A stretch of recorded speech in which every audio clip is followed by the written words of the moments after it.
All right. Roderick in Rosenberg, Texas. How are you? Hi. Yeah, I'm good. How you guys doing? We're all right. Pretty good. Yeah, I called to ask you guys. Can we turn that down? I grew up in a Southern Baptist family, and where I live in Rosenberg is really Southern. I'm actually from Warden, but you moved out here is really no different.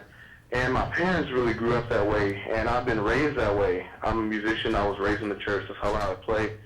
But ever since pretty much the age of, I know it's kind of silly, but 5, as I look back, that's when I really started becoming an atheist, because I guess it runs down the family line, but people on me and my dad's side of the family, we tend, they're algebra teachers and chemistry teachers. We tend to think logically, and people on my mom's side of the family are more country, But my mom and my stepdad are really strict Christians, and I'm about to get on to college and move on, and I'm engaged, and I'm trying to find a way to tell them before I leave without them seizing my assets. Because that old problem, yeah. Yeah, me and my fiance are kind of in a bad situation. Court case, she had to move with her dad, so I only see her every once in a while, and it's, there's just been a shooting threat at her school, and it's, I'm worried, and I need my phone to,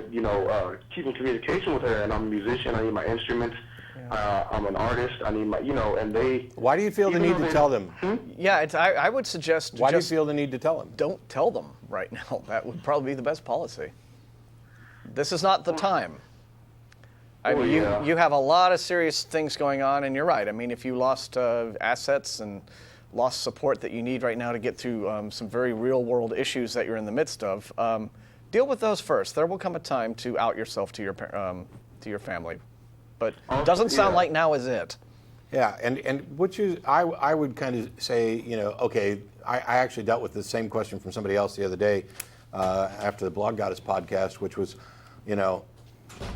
am I being dishonest? Am I using them? If they would take away my financial support, then the answer is yes. You are clearly being dishonest, and you're using them. And my response is, I don't really care, because I consider it far more immoral for them to hold your education or their love or their support hostage to the fact that you agree with them about whether or not there's an invisible man in the sky.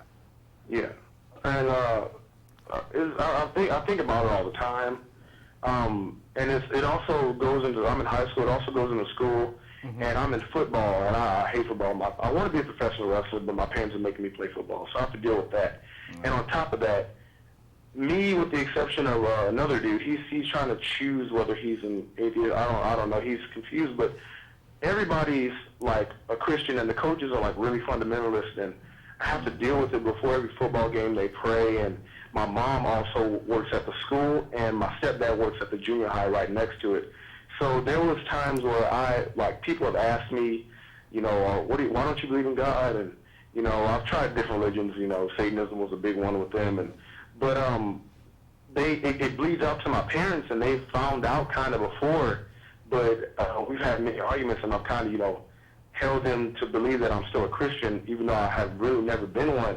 And it goes into school too. It really annoys me. Pretty much every day I go to school, I'm getting God put on me, and these people who don't even live. There's a football player on my team. His dad's a chemistry teacher, and I'm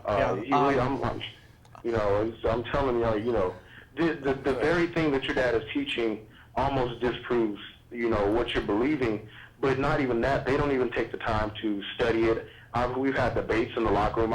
I've gave them packages of verses that contradict themselves, debates, Dan Barker and all these debates, and they're too lazy to go look at it. But then when they're praying and I'm stepping back, they want to shake their head at me, and it pisses me off. Yeah, and I have to deal with it.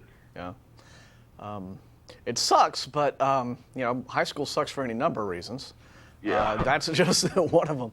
I would say, all I can really say is, this too shall pass. But right now, when you are kind of, under their roof, and you have a lot of other factors in your life where there are just situations that you don't control, that other people have control over those situations in your life. You know, you have your academics, your coaches, the sports you do, and your family, and you kind of have to kind of get along. And it can be amazingly frustrating, to just be constantly bombarded with religious stuff and things that you don't believe, it's this. Best I could say is this is a test of character at the moment. Unfortunately, I don't really see any kind of response to this other than you're gonna just kind of have to ride it out. Well, there's a couple things. And I would say, in addition to writing it out, because we've all been there in the situations where we've had to kind of write it out. And I would say, in addition to writing it out, write it out. Start a diary, take notes of what's going on, and then when you get on the other side of all this, you can write a book, and that book will resonate with a lot of other people who are stuck in similar situations. But the decision to come out, and by the way, Greta Christina has just written a book on coming out, which is either available now or going to be available soon, and covers a lot of the ground and more than we could possibly cover here. But the decision to come out, you need to be comfortable with all of the possible consequences of being ostracized and alone and having to start over and having relationships end. And you have to care more about being who you are and wanting people to care about you and respect you for who you are than whether or not they care and respect you. Yeah. And you'll know when that time comes. And I keep telling people there's no reason to make a big production out of it. We need more out atheists by, no two ways about it. But if coming out is going to ruin your life, then just stay closeted until we change the world around you where it's a little safer for people to come out. That's a good idea. Start a blog or a Tumblr or something and just kind of vent there. Okay. And, but it's a good idea. It will help you dealing with all of this, and then setting it all down in writing, I think, will also help you process your feelings about all of it. Yeah, I'm a songwriter, so I get where you're coming from. There you go. Write us some more music. Yeah. Do an album. Thank you, guys. Thanks, Roderick. Appreciate the call. All right. Good luck to you. Bye. Bye-bye.